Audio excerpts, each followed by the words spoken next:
Well, hey, Team Healthy. I have a special treat for us here today. You know that I like to find people who are speaking into all sorts of issues on our topic of narcissism, and there are so many different dimensions that we watch for. Today, I have all the way from the state of Connecticut, Dr. Christine Cocciola, and I'm so pleased, Dr. Cocciola, Dr. C, one Dr. C to another that you're with us here, and tell us about what you do. You do a lot of teaching, you do a lot of writing and consulting in the whole issue of domestic abuse and domestic violence, and then specifically related, obviously, to the topic of narcissism. So tell us a little bit about who you are and what you do, and what kind of things you have going on in your world. Thank you, Dr. C, for having me here today. I'm so honored to be in your presence, honestly. Thank you so much. So, yeah, I mean, I started off doing this work at the age of 19 as a social justice advocate. I've been a domestic abuse, sexual assault crisis, and child abuse interventionist my entire career. But I did not know that I was in an abusive relationship. And it's interesting because, I teach on this topic every single semester in my college social work classes. And I just didn't see the signs. And I think that's because we often look through the violent incident model. We're looking for physical violence to determine if somebody is a victim of abuse or not. And the reality is that abuse is about power and control. It's about power over having, power and control over somebody and diminishing them. And so yeah, so that's what brought me to this work. But again, I've been doing it my entire career. I just didn't realize I was a victim. I mean, that's the reality. I didn't realize that I had suffered the same exact abuse that I was helping people in their own lives with. I'm a licensed clinical social worker, have been doing therapy for years with people, helping them navigate their relationships, yet didn't realize what I was experiencing in my own home. Obviously, as one therapist to another, yeah, every decade that goes by, you just learn a little bit more, don't you? I can look back when I was in my 20s, and actually, I actually thought I knew pretty much everything, and I didn't know a whole lot of what I didn't know. And each decade goes by, you get layers upon layers of your learning that come about, and much of what we do is an extension of what we've experienced in our own personal lives. We're human too. And so, frankly, I think it's great that you're willing to step in and say, I've been somebody who's been there, done that, and then what it does is it just magnifies your commitment to understanding this in the fullest kind of way. Let's go into that term coercive control. You talk about how domestic abuse is all about dominance and control and power. So when you use that term coercive control, what are you watching for? Yeah, so I think of coercive control as the foundation of virtually every kind of abuse. When we think about people engaged in cults, when we think about people who oppress groups of people, like, racism, sexism, etc., it's about having power over someone. When it happens behind closed doors in somebody's house, it's intimate partner abuse or domestic abuse, right? And so it's about one person exerting this power and control over another, diminishing their autonomy or their agency, consistently pushing boundaries so that someone almost in some ways begins to forget who they really are anymore. And so it's certainly the psychological tactics that are used, like gaslighting and manipulation and intimidation and isolation. But what we know really clearly is it's the foundation of all domestic abuse. And in that, when people leave the relationship, it intensifies because you know so well the character traits of a narcissist, right? That when someone has decided to disengage, there's more anger, right? And there's a need for revenge. And so Yeah, that how dare you? exactly. And so that really plays over into the legal system. Financially, it impacts people. It impacts people certainly with the weaponization of children in the process. So it's like it permeates every aspect of someone's life while they're living in it, but then when they leave, it's even more so intensified. So Very recently, I spoke with a woman who and she had been divorced very recently after like a 30, 40 year marriage. And one of the things she was saying was, well, we have all the court papers signed, we have all of the documentation, it's there, it's delivered, but now he won't work with the financial people. And apparently he's taken money and put it into a different account, and just exactly what you're saying. So it's like, can't this thing just be over? And I guess you're saying it can be the gift that keeps on giving in that proverbial sense. Yeah, escape is elusive, I like to say. And you started off with saying that I'm sharing a little bit of my story. The reason why I share it is because how many people share their stories and they're so unbelievable. You know this. These stories are so unbelievable that it's hard for people to actually believe that someone could actually behave this harmful to another human being. And then it's someone you love, right? Like someone you love is treating you this way. So even the most astute of us miss the signs. Well, one of the things I'm kind of picking up on what you're talking about in your situation is there must have been a lot of the passive aggressive forms of anger. In fact, years ago, there was a magazine that asked me to write an article on the passive aggressive person. And so I entitled it, The Passive Aggressive Always Wins. And I mean, just the title kind of says so much of what we need to know. Um, how can coercive control dovetail with passive aggressive tendencies? What do you notice there? Yeah, I mean, I think that in general, coercive controllers do not want to. So, what I say is not all like narcissists are coercive controllers, but all coercive controllers have this pathology of narcissism, right? Yep. And in that, it's about manipulating other people and leveling up. It's about creating one person who always has power over, even if they're allowing the other person to think like they have more power, right? It's about, again, the significant manipulation in the relationship dynamics. So it might be in front of, say, a parent, oh, your mom, she's such a good cook, but then behind her back, saying something like, it's too bad your mom doesn't cook your favorite foods anymore. Yeah, yeah. So, and just one of the things you mentioned right there at the beginning too is that they'll diminish you and elevate themselves in the process. What would be some examples of things that you've seen with the people that you've worked with and consulted with that would be indicators of that? Yeah, so I think one of what we know about these people is they tend to get everybody involved in their false narrative, right? So that's that whole concept of Darvo, like they deny what they've done, they attack and they reverse victim and offender. So oftentimes these abusers are going to be victims to their children. Oh, your mom left us and she took all the family's money, or your mother never really loved us, right? So it's about imploring this sympathy from a child, by the way, which is just so like It's abuse. unhealthy, right? But also doing it with everyone else in the world. They'll reach out to pediatricians and to the school personnel and act like they're so forlorn and overwhelmed by the loss of the relationship when actually they're the cause of the loss of the relationship. And they Yeah. will deny and reverse the victim and the offender. They are the offender. Yeah. Yeah. Hey, would you, because I've used the Darvo myself before, would you just go over that real quickly again so our audience can understand what we're talking about? DARVO. DARVO, Jennifer Fry came up with the concept back in the early 90s, 97. Yeah. What is really remarkable about the concept is that she came up with it in relationship to children who are child abuse victims, and how often when they would finally disclose, the abuser would actually blame the child and it would shut down the child. The child would Yeah. no longer disclose, right? Really heartbreaking. And so now we're applying it and we're seeing that this happens all the time in the judicial system, where these perpetrators will claim that they are victim instead of actually, and then what happens is they're believed because sadly, there's a world of believing certain people over certain people. I mean, it's just the way the system works. We don't always believe victims. um, yeah. And then particularly if you can get a person that's especially charming and all like that, it just is all the more. Okay.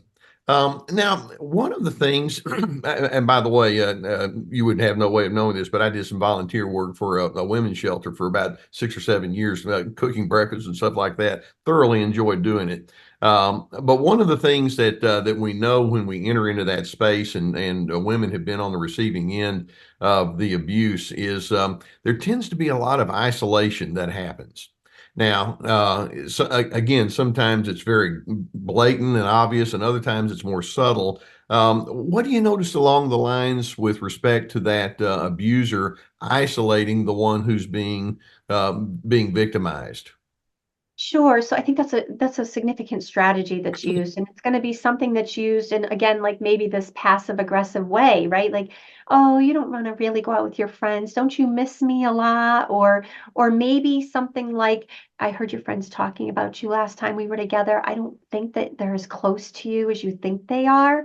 So Yeah. diminishing those relationships and creating the space for the victim to be more and more alone. I think it's really important to highlight this, though, and that is that we have this idea in our head that people who become victims of coercive control, of narcissistic abuse, are people who maybe are living in situations where they're not educated, where they maybe don't have, a wonderful career. And what I hear over and over again, Dr. C, is that frankly, these are people who are highly successful in their lives, who have wonderful careers, who have robust lives outside of the family system, but they don't have it in the family system.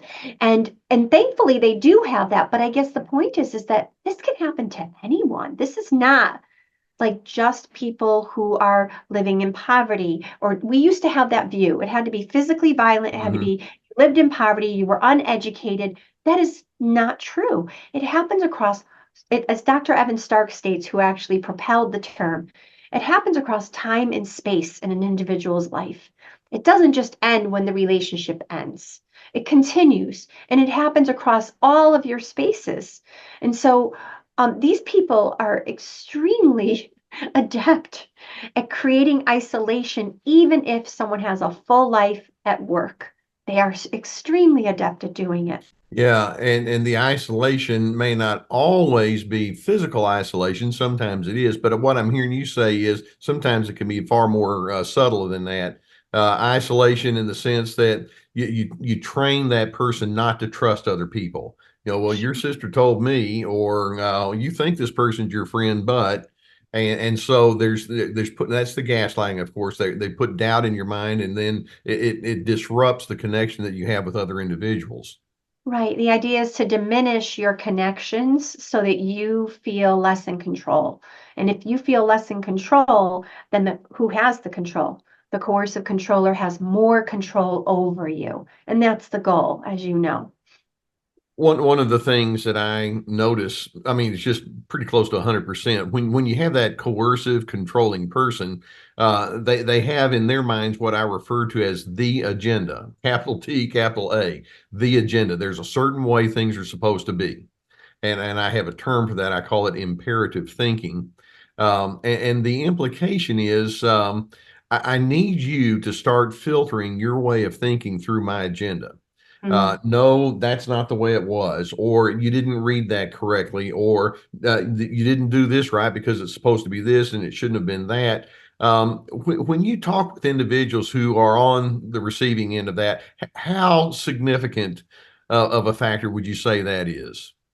Oh gosh, I would say that's so significant. One of my major, and yeah, I know you'll appreciate this, but I use schema theory a lot. And when I'm working with clients, the schema theory and this idea of most victims and survivors, are suffering from significant subjugation, right? And in that, they are no longer able to actually see clearly where their boundaries are, where someone begins and where someone ends.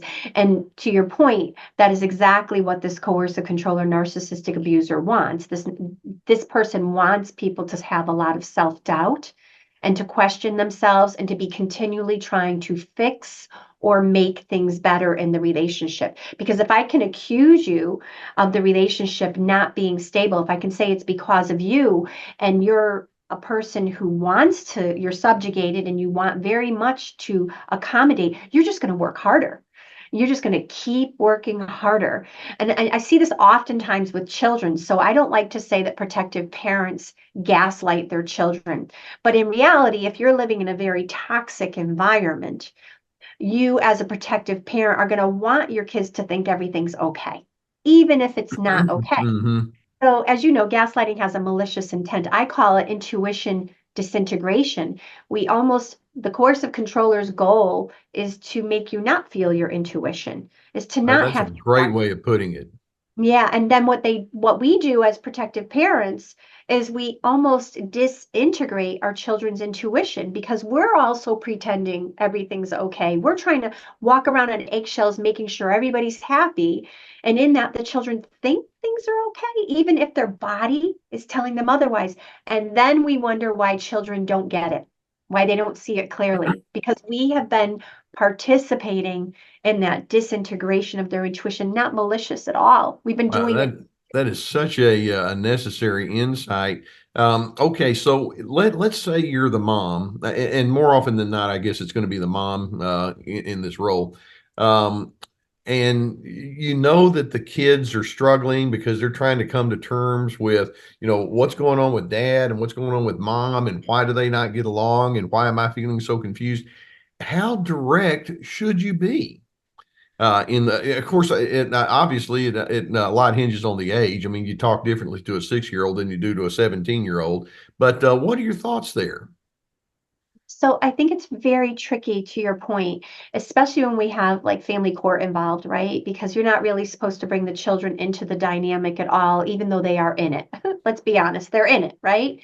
But I think what we can do is we can use lots of really great exterior examples.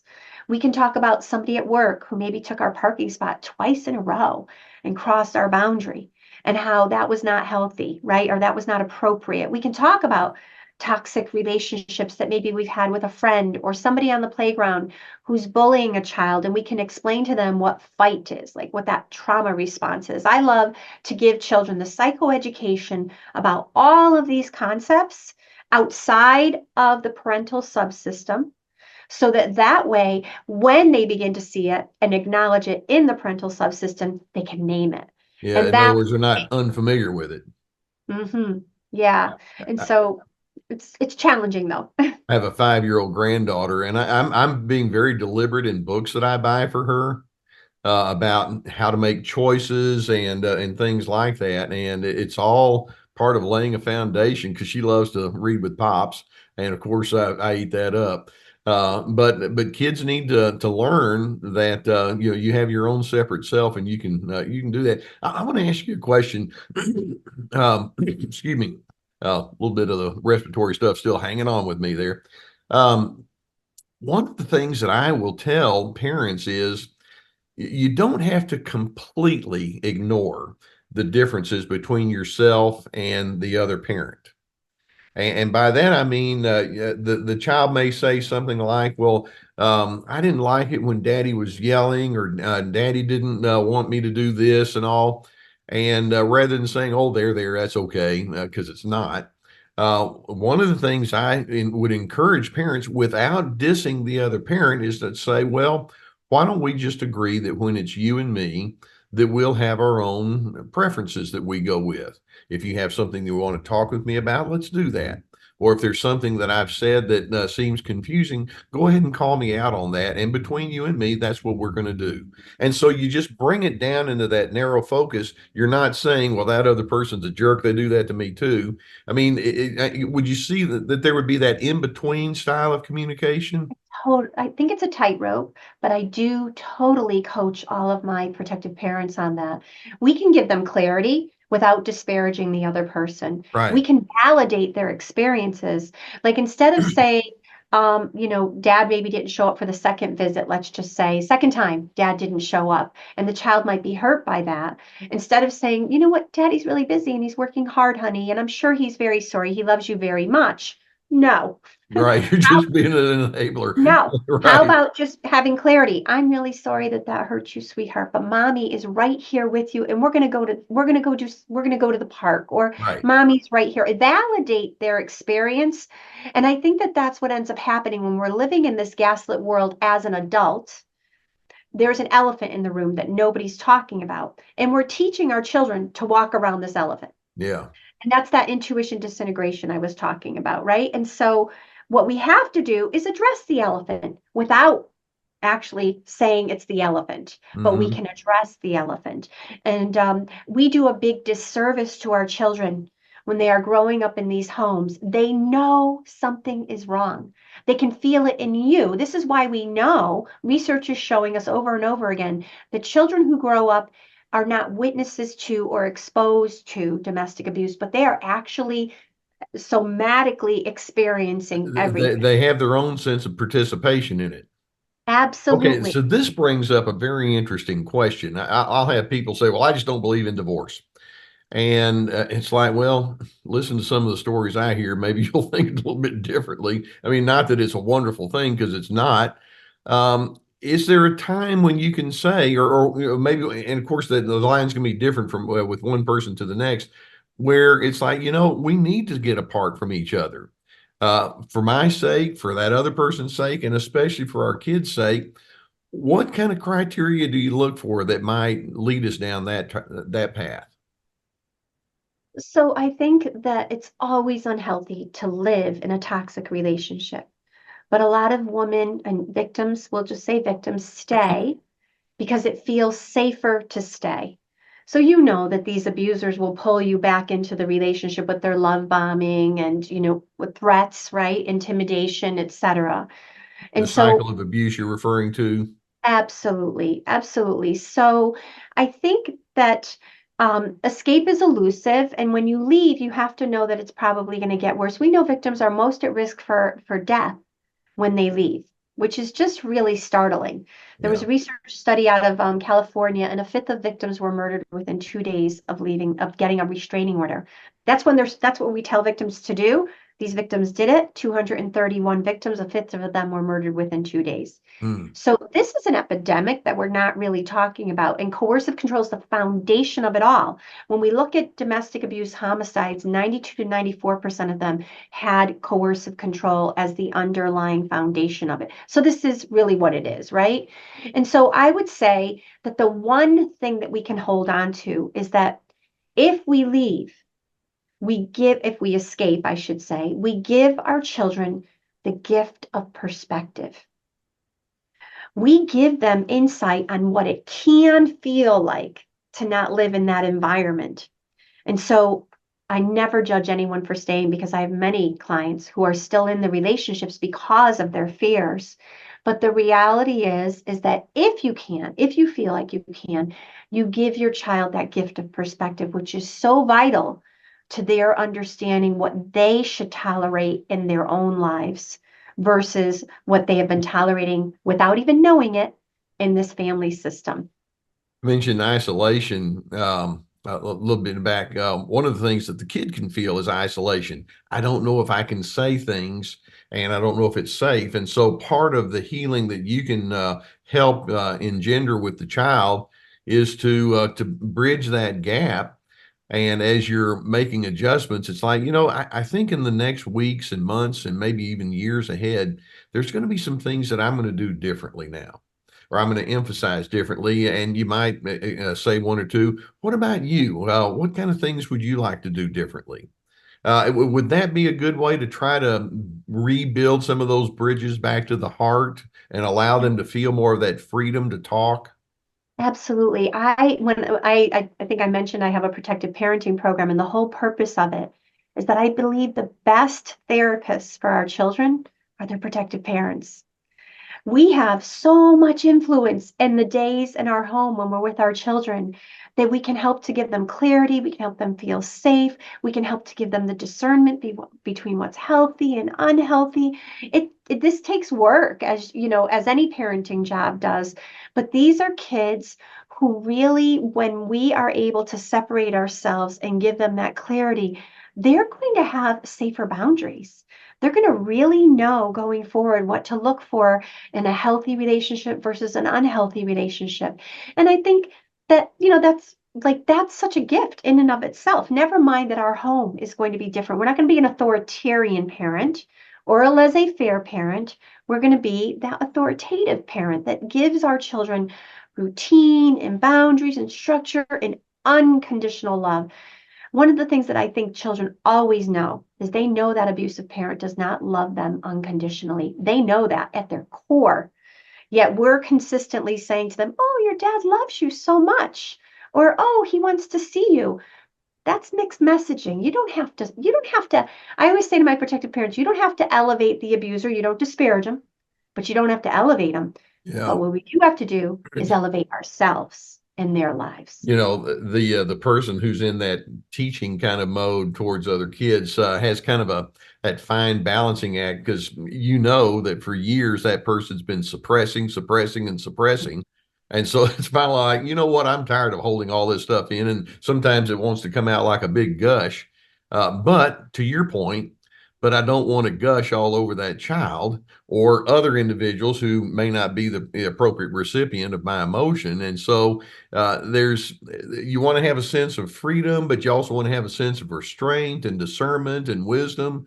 And simple as that may be for the two Dr. C's to sit here and talk about, well, it's not. It's just simply because the emotion wants to be processed. The trauma. There's so much trauma in all of this, and oftentimes our children are role modeling some of the behaviors they learned in that family system, and they're triggering us, right? And so that is a very tricky thing. It takes a lot of work. I agree with you. You mentioned a few minutes ago that some women, for whatever reason, don't leave the relationship, at least not right away. And I'm with you. I don't judge, because I don't think that there's a one size fits all kind of solution. So let's suppose that you're in a relationship and you realize this is not healthy, and it's not really good for me or the people that are attached to me, but right now is not the time. At a point like that, then what kind of coping mechanisms can they aim toward that'll at least allow them to keep their head above water? Yeah, I think it's so important to reach out to support services, right? And to make sure that you have, I call them protective parts. Gather all those people around you that can love you and give you support implicitly and unconditionally. I think it's also really important to create some boundaries within the family system, right? So maybe that means that there are certain things you're not going to tolerate and that you're going to call them out, which is very different. And the abuser is not going to like that, by the way. Hmm. That's going to make the abuser angrier. But if you can call out those behaviors so your children see and they make When those they're yelling, connections, for example, or when they're cursing or name putting calling, and down, oh, your mother, she's so dumb, right? Okay. You know what? Please don't call me dumb. So like calling out the behaviors without creating the need for a defensive fight about it, right? It's not about defending yourself. It's just saying, please don't call me that name. And then leaving the space, disengaging from the abuser, because as you know, they love it when we engage, right? So, oh, they're almost begging for it. Yeah, one of the things, and this is a real skill, and it's not easy to master, but once you get there, it's like, oh, this feels so cool. Uh, mhm. for example, if somebody says, Les Carter, I think you're the biggest idiot, and you're stupid on top of it, and you're ugly as well. And so I might say something like, well, that's your perspective. Mhm. Or I might say something like, I know you think that way. I think differently. Yeah, And just remain steady, remain calm. And it's like, if you think that calling me names or things like that is going to bother me, I'm comfortable enough in my own skin. And right. I'm going to go ahead and stay in that. And you may be as dysregulated as you want with respect to your thoughts about me, but I'm going to go ahead and vote yes for me. That's hard because you have a history of defending or retreating and all of that. Is that something that you see that people can get to the point of learning and leaning into? Specifically, I ask my protective parents to come up with the ways, the things, the top things the abuser will say to them because they have a pattern. You Oh know this. yeah. They have a Oh, pattern. oh, oh yeah. So what is that? What are the things that they pick on you about your vulnerabilities, right? Like that's a number one indicator you're in an abusive relationship when they use your vulnerabilities against you. So what are they?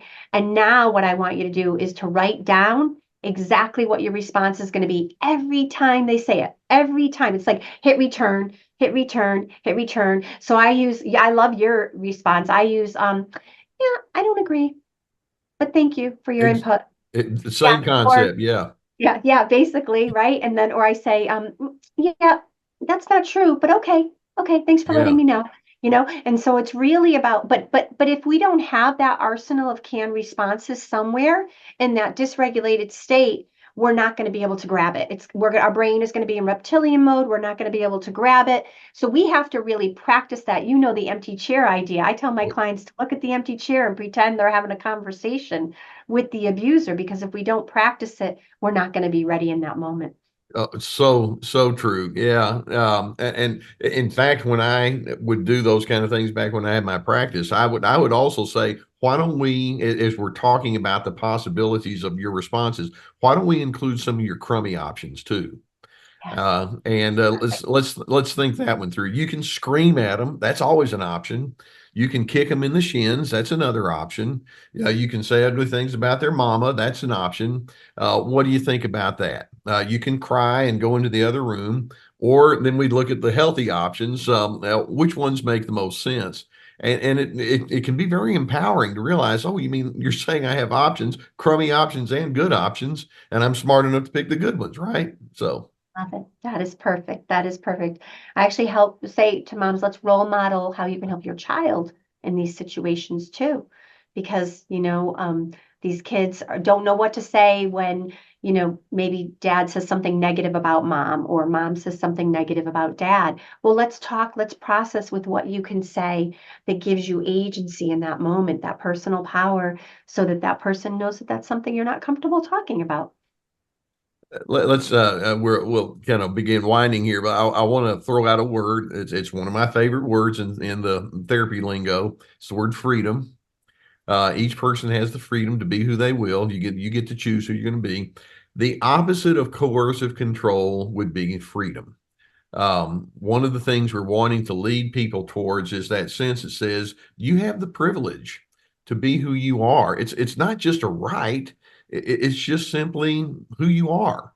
It's something you lean into. It's a responsibility you have. What are your thoughts about helping those individuals find that sense of freedom despite that other person's insistence that they must and should be controlled? Right. So Dr. Evans Stark calls it a liberty crime. Okay, And I'm with yeah, you.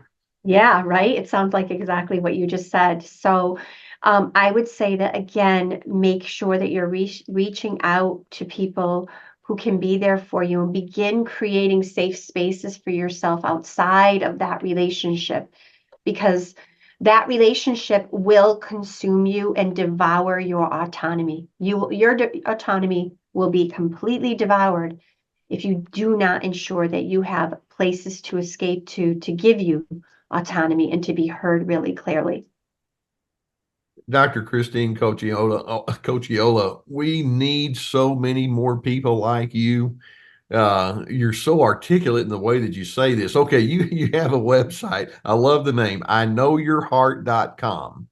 Correct. And I'm going to tell all our folks, go ahead and flood that website. And also, we're going to have some information underneath the video that's going to allow people to know how they can get in touch with your resources and all like that.